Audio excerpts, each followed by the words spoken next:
Hi there, Lindsay here, the Frugal Crafter. Today we're going to paint this really fun, bright, beautiful jar of candy. And we're going to be using some brand new colored pencils. These are the Halawa oil-based colored pencils by Ohuhu, the sponsor of today's video. And they come in a beautifully screen-printed tin of 72. There's a color swatch on the back and a beautiful illustration on the front of the tin. The tin is hinged, so you don't have to worry about losing the lid, and you can actually pop the top layer into the lid of the tin while you're working if you want to.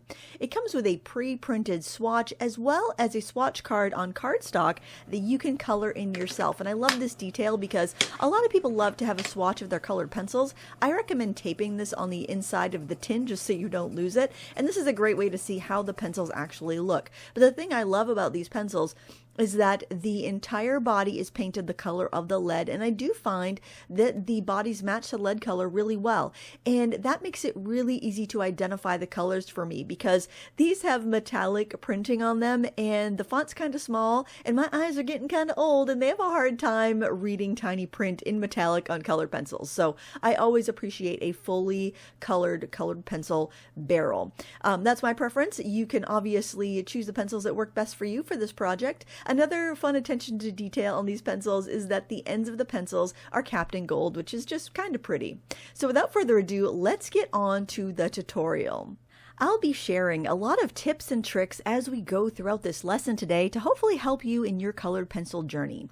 My first tip is to work on a toned background. By this I mean finding a color of paper that's going to take a lot of the work away. So I chose this kind of taupey brown color that was about the mid-tone of the wooden planks that this jar was sitting on. By doing that, I can add shadows like I'm doing with this dark brown color. I'm going in and getting that kind of wood grain pattern. I'm making sure that my pencil marks are helping me and not hindering me, so I'm making very long linear marks to represent the grain on the wood. And then I can go in with even deeper shadows and highlights and still let that paper color show through as the base of my table. Now, if I was working on white, I would have to lay down that base color and keep layering up to get those different ranges of color. So having that as my base really helps take a lot of the work away on this really large portion of the drawing here. Colored pencil is a slow medium. I've time-lapsed this painting by 600%. It took me 3 hours. If I had to work on white paper with just colored pencil, it would have probably taken me another 3 hours. So that's my first tip for you. The paper that I'm using has a texture to it. It's called pastel matte, and that allows me to put a lot of layers. And since oil-based pencils can tend to be a little more translucent, working on a textured paper will grab a little more pigment and make the colors more vibrant too as we proceed on to doing the candies. So experiment with the papers that you have and see what works best for you. One of the ways I love to work on colored pencil is in mixed media, meaning I would use colored pencils over markers or over watercolors or over gouache. That's a great way to dip your toes into colored pencil while working with a medium that you're comfortable with. So consider that too if you're new to colored pencils. And if you're really new and you'd love to learn my techniques for working with colored pencils, you can check out my Creative Colored Pencil course. I'll put a link to that in the video description along with a discount code if you would like to join me for that class. It has tons of projects in both plain colored pencils and also using colored pencils with other mediums you're more familiar with. So check that out if you'd like to learn how I personally like to use colored pencils. My next tip is to work in light layers. That way, if you need to adjust the color, you can do that easily. So here I'm adding in some black into the really dark shadows between the two planks of wood on the table. And then I can also add some dark in the occlusional shadow from the jar if I need to. By working in light layers, you have room to go in and add highlights, shadows, or even adjust your color a bit if you get it wrong on the first go. Also, working in layers of colored pencil gives a beautiful complexity and depth to your color. So don't go full hog right off the bat and put tons of pencil down, because if you do, it'll be really difficult to get more layers to stick later on. So tip 2, go light and slow. Now, if you are wanting to reserve a highlight, for instance, like on this edge where I've got this really bright white highlight, I can press a little bit harder here because I do want to preserve that and kind of seal it in. So if I accidentally color over it, I'm not going to lose those really bright highlights. So in that case, case, you want to kind of create a resist on your paper by burnishing or coloring really hard. So just kind of keep in mind that the way you apply your pencils is going to affect how you can layer up on over them in the future. I hope that makes sense. It's kind of one of those things where the more you work with colored pencils, or any medium for that matter, the more you realize their abilities, their strengths, their weaknesses, and how your style can affect how you get the look you're after in the end. If you're new to colored pencils, you're probably going to make some mistakes. I think we all make mistakes and we learn from them. And sometimes those mistakes become advantages and things we want to repeat. It's only a mistake if you don't want it, right? If it's something you like, it's a technique. So, and if you repeat the technique, it's a style element. So just kind of keep that in mind. There's no right or wrong way for you to use your art materials if it gives you the results that you're after. Here I'm still going in with light passages and light layers. Another benefit of working with light layers versus going in there with a death grip on the pencil and burnishing, which means you color really hard and you seal down the paper, is that you save your wrists. You save some, strain on your hands. So another tip I would offer, if you're somebody that struggles with arthritis or other hand strength issues, is to do those light layers and also work over a toned background or a pre-painted background like I mentioned earlier, but do those light layers and take breaks and stretch your hands out so that you're not in pain when you're done your art session for the day. You don't need to suffer for your art. Regardless of what many artists will say, you do not need to suffer for your art. It should be enjoyable, especially if you're doing it for a hobby. So work on those light layers so that you can keep adding color until you're happy with it. And then when you feel like you've got the color about where you want it, then you can go in with a little firmer pressure and a sharper pencil and, kind of seal those layers down with that.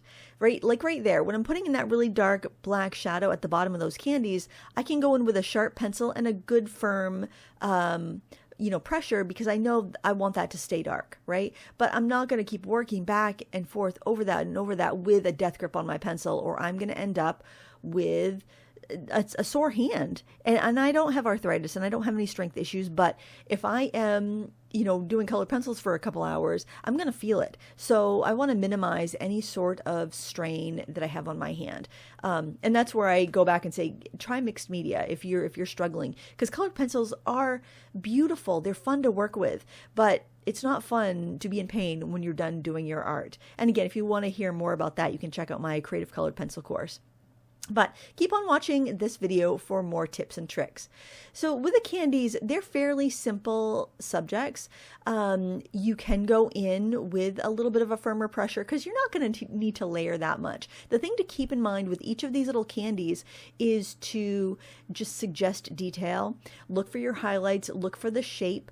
Put like a light layer of your local color, which is, say you're doing a, the white ones are tough because you don't have that much of variety of tone. But let's say you're doing the yellow, do a light color of your base yellow tone, kind of that medium yellow. Then go in with a darker yellow shadow, maybe even an orange or a brown shadow.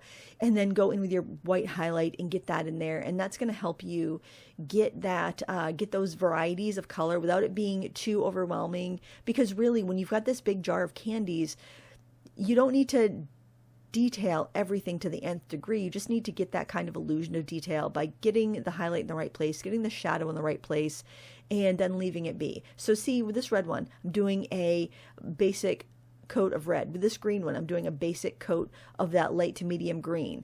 And that is not with a lot of pressure. Now with the green one, I'm going to go in with my darker green, and I'm going to go in and add the kind of shadow and details that I see there. And then I realized that, oops, I went a little too far over with the drawing of the of my green, and I wanted candy to overlap that a bit. So I went in with my electric eraser to erase it. And that's my next tip. When using colored pencils, I highly recommend you invest in an electric eraser, because that will pull off the colored pencil. You can actually use it as a drawing tool, and it doesn't seem to smear the pencil as much as like rubbing with a regular eraser. Plus you can really control where you're going with that. Like if you get your color too far, like I did with the green, I can go in, erase what I need to erase, and then I can layer in the colors for that candy next to it. I jump around a lot because I don't want to do many candies like fully detailed before I've gotten the base color down on a bunch of the other candies, because if you detail one element really a lot, like super duper detailed, then you're going to have to do that to the other candies, and it may not be necessary.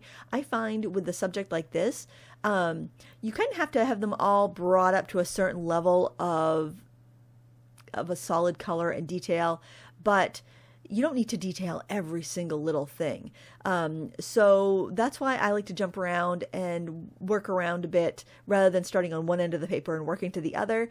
And everybody has their own way of working, and I don't want to say that's the wrong way to work, because a lot of colored pencil artists do that and they create beautiful work. But I think because I don't work in colored pencils all the time, I like to jump around a little bit, get some base layers down, detail a little bit, see how I feel about that level of detail, and kind of bounce around a little bit, because like I said, if you get one area super duper detailed, then that kind of affects how much detail you want to put on everything else. And you may kind of lose steam. I lose steam after a while, and then it's like, oh, I want to be done with this, but I've still got so much paper to cover, and I've put so much detail on these candies, and I need to do the rest up to at least that amount of detail. So doing that just, I don't know, it gives me an out. Basically, if I feel like, oh, I don't want to detail this anymore, I can kind of bring everything up to that base layer, add a little extra detail on the like kind of in focus parts, like the top of the candy jar and the rim and the lid, and then call it a day. So I don't know if that explains it very well, but that's kind of my process of working through. And a lot of this is not a lot of detail. It's just the hint of detail. Speaking of detail, and speaking of working on a subject that you're not going to want to fuss around with too much, I highly recommend sketching, and this is another tip: sketch on a scrap piece of paper and then transfer it onto your good art paper. Because if you're working in a sketchbook, I just go ahead and sketch in the sketchbook, not really worry about it, because that's more of a practice place for me. But if you're working on an expensive paper, pastel mat's expensive. I'm not going to sugarcoat it. If I'm working on pastel mat, then I know that I've got a couple bucks invested in the paper right off the bat. And then I know it doesn't erase terribly well, so I want to minimize my erasing. So I'll sketch on a scrap piece of paper, and then I'll use transfer paper to transfer it onto my paper. Now, I used white graphite paper, which is kind of like a waxy white paper. It works great for colored pencil, but if you don't have that, you can rub just white chalk on the back of your sketch, tape that down to your paper, transfer, and then you'll have a nice white outline that you can easily erase. Now, having just a scant white outline, I can definitely erase that. If I was going in there and sketching the way I usually sketch, which is kind of loose and hairy lines, that would be difficult to neaten up with an eraser on a pastel mat or even any sort of fancy paper. So definitely recommend that if you're working with an expensive paper and you want to make sure you get out all your problems on a scrap paper before you transfer your good lines onto your main paper. That's going to save you a lot of heartache. And oftentimes when I have regrets towards like halfway to 3/4 of the way through my paper, my painting, it's like, oh, why didn't I spend a little more time on the drawing? And I'll be ruining that. Sometimes I love that. Like if I'm in my sketchbook and I start off with a really loose sketch with a col erase pencil, and I'm working with markers or watercolor color pencil, I kind of find that as part of the fun. When I'm working in straight colored pencil, I don't find that fun to be reworking my drawing 3/4 of the way through the picture, because I find my paper loses its tooth. I can't keep adding layers, and then I'm getting kind of cranky. So that's another tip. Start off with a good drawing and transfer that drawing onto your good paper rather than fiddling with it working in the drawing stage all the way through your paper. Sometimes it's fun. I think it's fun with markers because I can always layer colored pencil on top of those markers to fix it, but I don't find it fun when I'm just using colored pencil all the way through. So that's one thing that I would say is a little different, doing a 100% colored pencil piece versus a 50% colored pencil piece, 50% gouache or watercolor or marker. That's another thing I also want to mention. Another tip when you're working with mixed media, colored pencil generally is going to be a layer, what you layer on top, because it's hard to get other mediums to stick on top of colored pencil because it is very like slick and waxy. So if you're someone who primarily works in watercolor, do the watercolor first. Watercolor is not going to stick well on top of colored pencil. If you're someone who typically does marker, do the marker first. Because again, the marker, actually, if you do marker over colored pencil, something that's kind of fun is that you can actually, it will dissolve your colored pencil. So if you've got a really grainy bit that you don't like, you can go over it with alcohol marker and it will smooth it out. I want to warn you on this technique though, you're going to be dissolving the wax and that wax is going to get on the nib of your marker. So you want to exercise caution with that and just know that you're going to have to scribble off your marker on scrap paper. If you're working on a textured surface like this, I wouldn't do like your brush markers over this, maybe a chisel or a bullet marker on top of this, but using a brush tipped marker on this particular paper where it's got the texture, I think could end up damaging your nib. So just, exercise caution when you're doing that because you are going to be picking stuff up on the nibs of your markers and it could reduce the lifespan of your nibs. And I want you to get the most life possible out of the supplies you invest in. So just take care. So here's a good example of where I would color firmly with a light color like my white to keep my highlights, and then I would go over with another color. Because we're working on a toned surface, colors like yellow, colors that are very translucent, may have a hard time standing out. So going in with a white first could help. If I was working on, say, black, I would actually do a very light layer of white on my paper before I even attempted to color a bright yellow candy. That would give me a little bit of a base layer. It's kind of like, say you're going to paint your wall in your house and you've had a dark navy wall and you want to paint it yellow. You got to prime that sucker before you paint it. Same thing here when you're working on a toned paper, especially a really dark one, you want to prime it a bit. Now, like I said, this paper called Pastel Matte has a good ability to be able to hold a lot of layers of pencil, so I don't have to prime it so much, plus it's a light color. But if you're working on, say, like a dark cardstock or a Canson-Mitance paper, which doesn't have quite as much tooth, doing a really light layer of white is going to help you if you've got a really light, either pastel toned or just like yellow, just a light valued color you need to work on there. And then if you want to preserve your highlights, burnishing those highlights and coloring firmly with a sharp pencil will do that, so it can let the pencil kind of skip over those highlights a bit.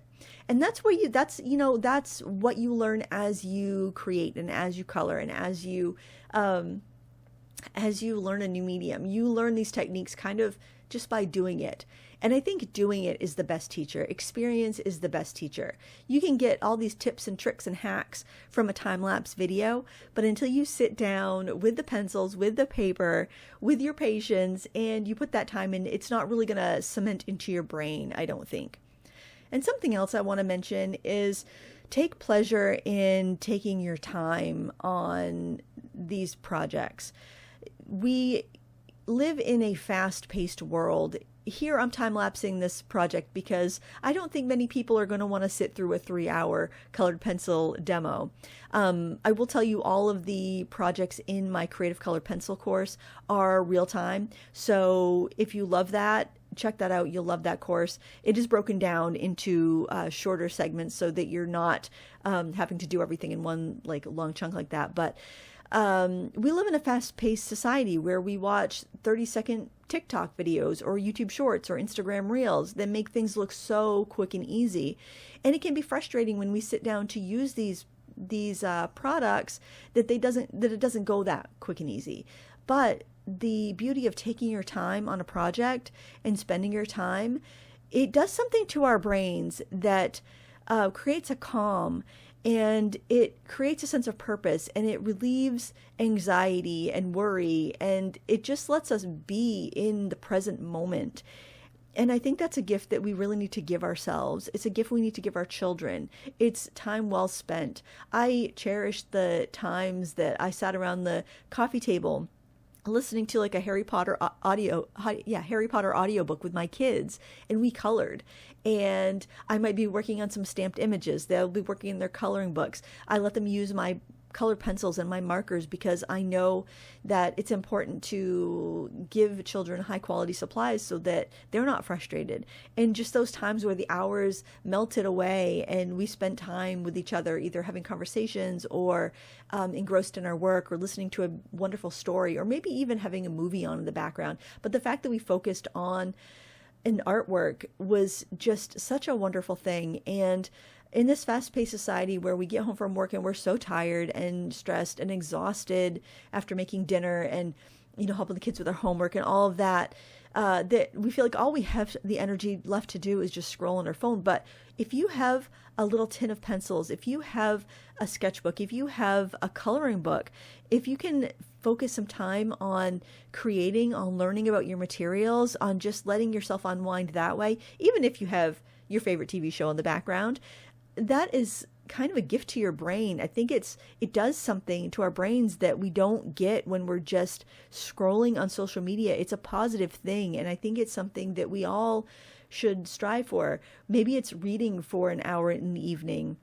Maybe it's doing art for an hour in the evening. Maybe it's working in a sketchbook while you're, hanging out with your family in the living room and the TV's on. Things like that where we can kind of unlock that slow work and get into that flow state and enjoy the products that we spend our hard-earned money on. That's worthwhile. It's easy to click the link in the video description, see these beautiful pencils and buy them. And it gives you a little bit of dopamine. But what's going to give you the long-lasting happiness is actually sitting down with those materials and working with them. And whether you're a rubber stamper that wants to use colored pencils to color your stamped images for card making or scrapbooking, or you're somebody that wants to relax by doing some adult coloring books, whether you are an artist that wants to bring colored pencil in to your sketchbooking or your mixed media artwork, you've got to use the supplies to get that joy and get that long-lasting sense of well-being from your products. You don't have to be a professional artist. You don't have to be doing this for a living to get the benefit for spending the time and learning these mediums. And that's what I want for you. I want you to sit down and play and experience the joy of creating art in this fast-paced world where we doom scroll or we just are so stressed out that the only energy we have is just to scroll our phones or watch videos. Doing is the magic. Put this video on, but then grab the pencils and create something too.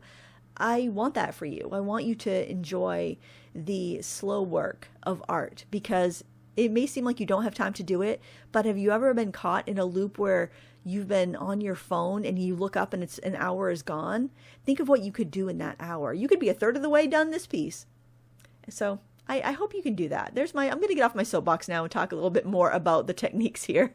When painting glass, you want to get those sharp contrasts. So I'm going in with a sharp black pencil to put in those really harsh kind of refractions, those refractions of shadow there. And I'm doing that in the glass before I get too much of the other colors in the clear area of the glass. I want to make sure that black is preserved. So I am going in some areas where I'm absolutely sure I need a really dark line, I'm going in with firm pressure. In areas where I'm not quite so sure or I know I need to add other colors, I'm going a little bit light. Now I'm going in with the colors of the candy and I'm putting in some dark, crisp slices of color in the rim of the glass, and I'm also going in and adjusting colors as need be. Like I mentioned, I like to kind of work the whole picture at once, so I bring everything up to a similar level of doneness in case I lose steam and need to wrap it up. But yeah, I'm going in and adding any of the colors I see reflected in the glass. Now, I will admit I like to push the colors a bit. So if I see a hint of a color, I will go a little bit more intense with that, just because I have this theory that we as artists need to show the muggles of the world how we view the world, which is usually with a lot of color and a lot of awe. And so I like to push those colors so they get noticed, especially if they're really interesting, like the hints of bluey teal you see in glass a lot of times. I love to push that color because I think it's pretty. It's something I notice, and I really want to bring it up to the point where other people would notice it too. And if we wanted it to look just like a photo, what's the point? There's a photo, right?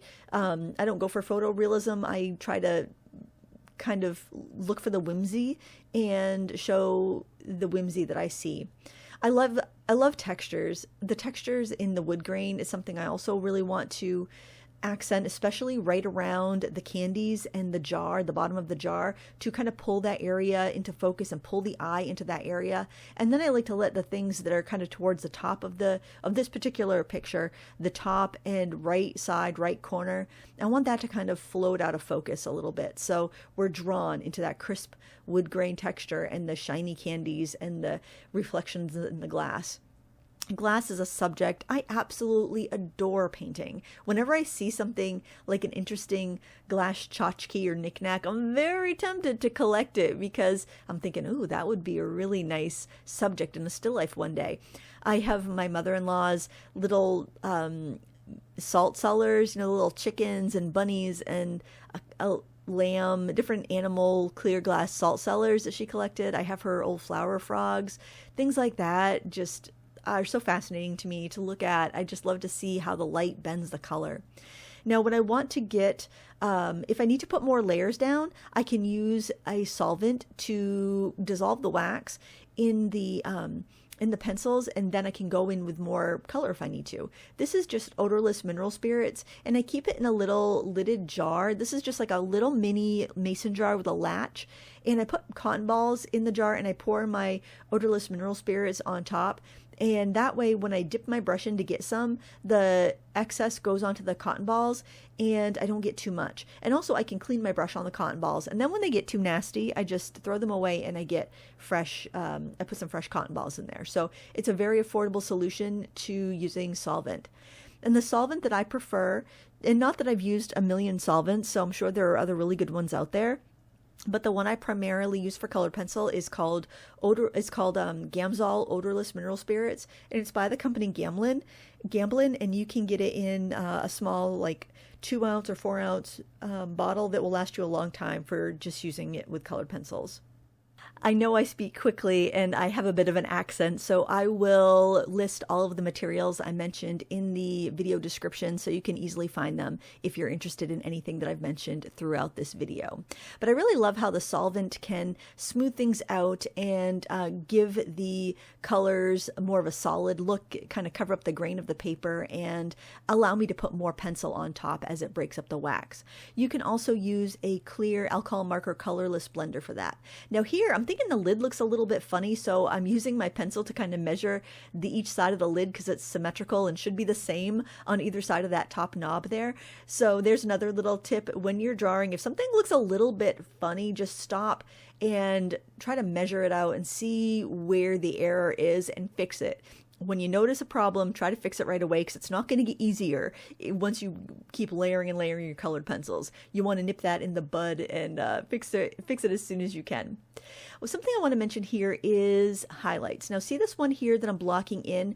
It's a bounced highlight. It's not a direct highlight, so there's probably like something on the table that is bouncing the light onto the jar. But I love little details like that. That's where you get that little, I like to call it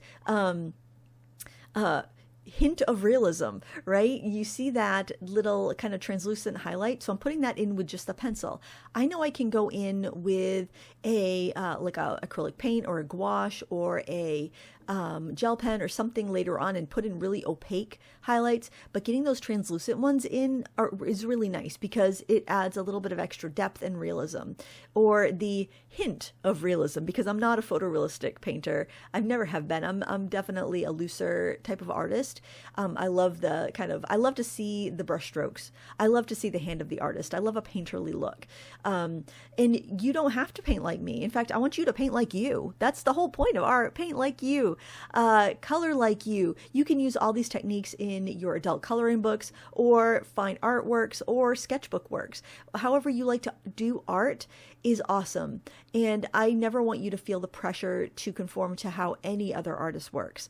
The point is to do you, right? You do you, I'll do me, and we're all going to have a great time with our supplies. But yeah, if you see a mistake, fix it right away, and look for those little things especially in a reference photo, look for the things that are off. Look for the things that are not perfect. By putting the imperfections in, that gives you a little bit more realism. So even though I'm not a realist painter, I will look for the little jagged edge on the candy. I'll look for the, air bubble. I'll look for the thing that is not quite right, because that's what's going to make it look real and not look like something that's been generated by a computer. In this world where we're seeing perfection at every turn, we're seeing computer-generated artwork being passed off as handmade artwork. In this world, I feel like it's really important to highlight the imperfections, because then we know it's real. And it's easy to get disheartened when we see so much AI-generated everything. We see AI-generated backgrounds that look like, we were comparing our life and our house and our face and our clothes and our paintings to professional artists online, right? Professional influencers online. And man, that felt like really hard to keep up with. Now we're competing against computers that can even take out all of the, problem areas and make everything super glossy and beautiful and perfect. And, I don't think that's very interesting. I think that's really boring. Give me the real art that a human made. Give me the real candy that a human made with the air bubbles and the imperfections. Give me something real made by a human. And I think it's important that we use our human lives and our human time to make human art and enjoy the process. Even if it's never going to be as perfect as something generated by a computer, who cares? We get to enjoy it. We get to get into that brain space and find something that truly resonates with us and have fun creating it. And watching people teach you online, that's valuable. There's so many artists that never get seen online that are providing beautiful artwork tutorials. Check them out. Check them out. Don't be daunted by the time it takes to create a real piece of art. Grab your pencils and color along and find that joy. You're not going to find the joy scrolling. It may be fun once in a while. Heck, I do it. It's fun to be inspired to look and be inspired, but then take that inspiration before it flitters away and put your brush to paper, put your pencil to paper, and create. If you'd like me to do a review on these pencils, let me know. This is the first time I'm using them, and they're working out wonderfully. I haven't had any issues, as nothing has jumped out to me that caused me a problem in the creation. Of course, working on a textured paper gives you more ability to layer. So the smoother the paper, the fewer layers you're probably going to be able to put down. So just work in light layers if you're working on a real smooth paper, or do an underpainting like I mentioned before. But these are really fun to work with. And I checked out the Ohuhu website, and I'm going to link to the Ohuhu website down below, and so you can find that out. I'll probably have a discount code for you too, and you can see how much it cost. Right now, at the time I'm filming, they're $44.99, which is a good value for 75 pencils. That's a little over 50 cents a pencil in a storage tin. Now, I will tell you the way that I enjoy using my pencils, and for some reason I didn't do it today, but I will put little tiny jars out in front of me, and what I tend to use is I will save the little glass jars that Wee yogurt comes in, and those are perfect because they're small, so you can put probably like, I don't know, 8 in front of you. You can divide your colors up by color family, and you can see them in less space than it takes a bunch of pencils laying out flat. And I had to keep picking them up and putting them back in the tray because I kept running out of space. So there's a little tip for you. And plus, they're nice and short, so as you use your pencil down, you can still store them in the jars and you can still reach them. They don't fall down. Like if you had a taller mason jar, you'd lose them in there after you'd used them for a while. Another tip I want to share is using an electric eraser if you need to remove pencil.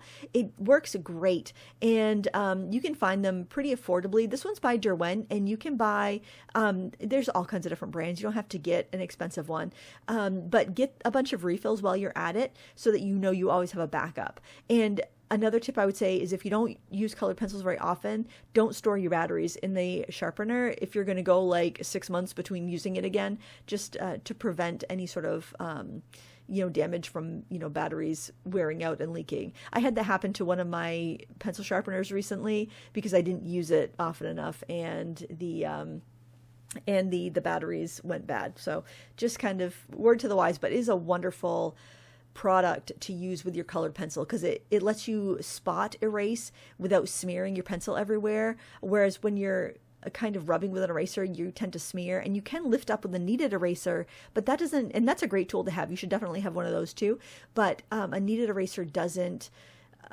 pull up quite as much. Now here I'm using an Ohuhu white gel pen to add the really bright, fine sparkles. So a gel pen is a really great option for when you want to just do a little sliver of detail highlight, and that's what I'm doing right here. It doesn't work so well for doing wide highlights because the nib of the pen is so small, but this will work great for those tiny little highlights. And there are a variety of different options for doing highlights. You can use white acrylic paint. You can use white gouache. That's what I'll use in a minute for some bigger highlights. And there's actually a product on the market that is for using with colored pencil by the Brush and Pencil Company if you want to make sure you're doing a really archival highlight. It's basically ground up white colored pencil with a glue that you mix up before every time you need to use it, and you can add archival highlights. But for the most part, I'm kind of lazy and I'm going to use stuff that's ready prepared for this. But you can use whatever you want. I intend to do a white mat and a black frame for this artwork because I think it's going to look really sharp, and I think I'll display it in my house because I think this would go well with my Valentine's display. Here I'm using a very fine brush and that white gouache. It's called Bleed Proof White. It's by Dr. P.H. Martins. This is another great product to have if you like to work with ink products like markers. Because it's a bleed proof product, it actually has a little bit of a shellac in it that seals down. As long as you don't water it down, it'll seal the layer underneath and prevent colors like reds and purples from bleeding up through the white, like it would happen with sometimes with a white gel pen or with just regular gouache or acrylic paint. This has a little bit of a sealer in it, which works marvelously. Now if you do end up with bleed up from your colors underneath, let it dry and put another coat on and you're going to be good to go. So this pretty much does it. I hope you found the tips and tricks helpful and inspiring, and I hope I've motivated you to get your supplies out and use them. And if you would like to see the exact products I used, check them out in the description, as well as a link to my colored pencil course. I'm going to link to Ohuhu's website where you can find these pencils. I think they're only available right there now because it's a brand spanking new product, and it's probably going to sell out because whenever Ohuhu releases a new product, it does tend to go quick. So I wanted to get this video out while they were still in stock if anybody wanted to pick them up. And there you can see the painting. I like to use tape to kind of give myself a border so I have a place to handle it without touching the artwork, and also room to mat it because works on paper should be matted under glass. But there you have it. I want to thank you so much for watching. I want to thank Ohuhu for sponsoring this video, and please give me a thumbs up if you enjoyed it. And as always, till next time, happy crafting.